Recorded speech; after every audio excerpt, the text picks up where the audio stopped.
Hello दोस्तों, welcome to Vidya home. आज हम आपके लिए लेकर आए हैं लॉ ऑफ कॉन्ट्रैक्ट में वैध प्रतिफल के आवश्यक तत्व क्या हैं। तो चलिए देखते हैं वैध प्रतिफल के आवश्यक तत्व। प्रतिफल के आवश्यक तत्व उसकी परिभाषा में ही निहित हैं। संविदा अधिनियम की धारा 2 घ के अनुसार जब प्रतिज्ञाकर्ता की इच्छा पर प्रतिज्ञा ग्रहता या अन्य किसी व्यक्ति ने कोई कार्य किया है या करने से परहेज किया है या कोई कार्य करता है या नहीं करने से परहेज करता है या कोई कार्य करने या करने का वचन दिया हो, तब उसका ऐसा कार्य करना या न करने का वचन उस प्रतिज्ञा का प्रतिफल कहा जाता है। वैध प्रतिफल के आवश्यक तत्व निम्नलिखित हैं। नंबर 1, कार्य या कार्यलोप प्रतिज्ञाकर्ता की इच्छा पर होना चाहिए। प्रतिफल रूपी कोई कार्य या कार्यलोप प्रतिज्ञाकर्ता की इच्छा पर ही किया जाना चाहिए। यदि यह कार्य या कार्यलोप प्रतिज्ञाकर्ता की इच्छा के बिना किया जाता है तो वह प्रतिफल नहीं हो सकता। उदाहरण, दुर्गा प्रसाद बनाम बलदेव। 1880 वाद में जिले के कलेक्टर की इच्छा पर एक बाजार बनवाया। प्रतिवादी ने उस बाजार में एक दुकान ले ली और यह वादा किया कि उसके द्वारा जो भी वस्तुएं उस बाजार में बेची जाएंगी उस पर वादी को एक निश्चित कमीशन देगा। प्रतिवादी द्वारा कमीशन भुगतान न करने पर वादी ने उसके विरुद्ध प्रतिज्ञा के उल्लंघन का वाद दायर किया, परंतु न्यायालय ने इस दावे को यह कहकर खारिज कर दिया कि वादी ने बाजार जिले के कलेक्टर की इच्छा पर बनवाया था, न कि प्रतिवादी की इच्छा पर। इस प्रकार प्रतिवादी से वादी को कोई भी प्रतिफल नहीं मिला। अतः यह स्पष्ट हो जाता है वैध प्रतिफल के लिए यह आवश्यक है कि कार्य या कार्य का न होना प्रतिज्ञाकर्ता की इच्छा पर होना चाहिए। नंबर 2, प्रतिफल खुद प्रतिज्ञा ग्रहता या किसी अन्य व्यक्ति द्वारा किया जाना चाहिए।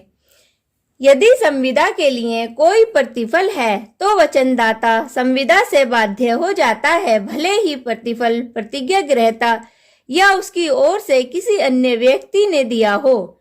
उदाहरण, चिरैया बनाम रमैया। 1882 मद्रास वाद में एक महिला ने अपनी सारी अचल संपत्ति अपनी बेटी को इस शर्त पर दान कर दी कि वह अपनी मौसी वादी को वार्षिक भत्ता देगी, परंतु प्रतिवादी ने भत्ता देना बंद कर दिया। बेटी ने तर्क दिया कि चूंकि वादी ने स्वयं कोई प्रतिफल नहीं दिया, अतः वह भी अपने वचन से बाध्य नहीं है। मद्रास हाईकोर्ट ने निर्णय दिया कि प्रतिवादी अपने वचन से बंधी है, क्योंकि यह आवश्यक नहीं कि प्रतिफल वही व्यक्ति दे जिसे वचन दिया गया है, बल्कि यह उसकी ओर से अन्य व्यक्ति द्वारा भी दिया जा सकता है। नंबर 3, कुछ कार्य किया या करने से परहेज कर रहा है। भारतीय विधि में प्रतिफल भूतकालीन, भविष्यकालीन या वर्तमान में हो सकता है। ए, भूतकाल प्रतिफल वह प्रतिफल है जिसे समझौता होने से पहले ही किया जा चुका है, भूतकाल प्रतिफल कहलाता है। उदाहरण, आ को बा का खोया हुआ पर्स पड़ा मिलता है तथा वह उसे बा को सौंप देता है। उसके बाद बा इस सेवा के लिए आ को 50 रुपए देने का वचन देता है। यहाँ आ और बा के बीच हुई संविदा का प्रतिफल भूतकाल में ही पूर्ण माना जाएगा।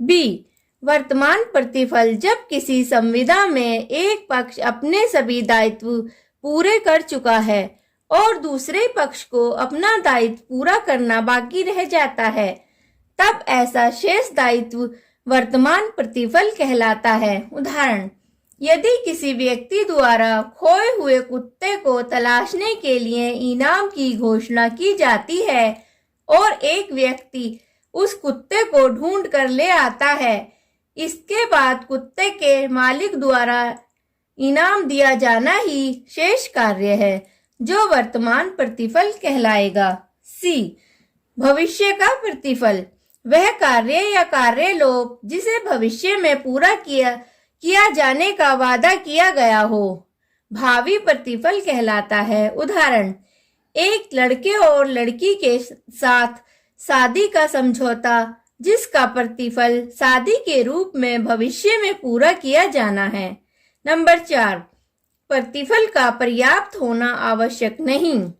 संविदा अधिनियम की धारा 125 क्लोज 2 के अनुसार कोई समझौता जिसके लिए प्रतिज्ञाकर्ता ने स्वतंत्र रूप से अपनी सहमति व्यक्त की है, केवल इस कारण से शून्य नहीं ठहराया जाएगा कि उसका प्रतिफल अपर्याप्त है।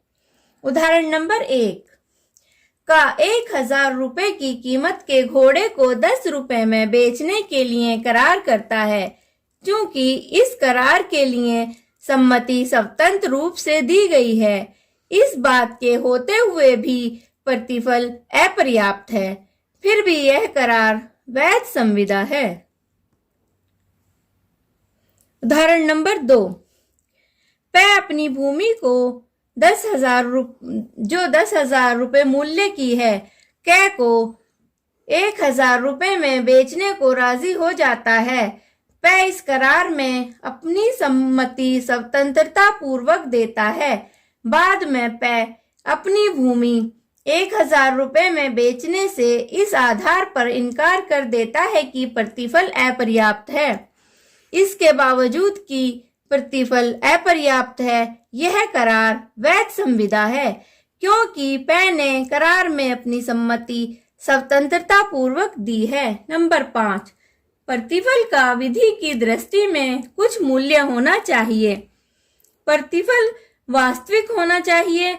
यदि प्रतिफल वास्तविक है तो वह पर्याप्त प्रतिफल है, भले ही इसका मूल्य कितना भी कम क्यों न हो। उदाहरण नंबर 1, कुलाशकारा पीरूमल बनाम पाटकुरी 1961।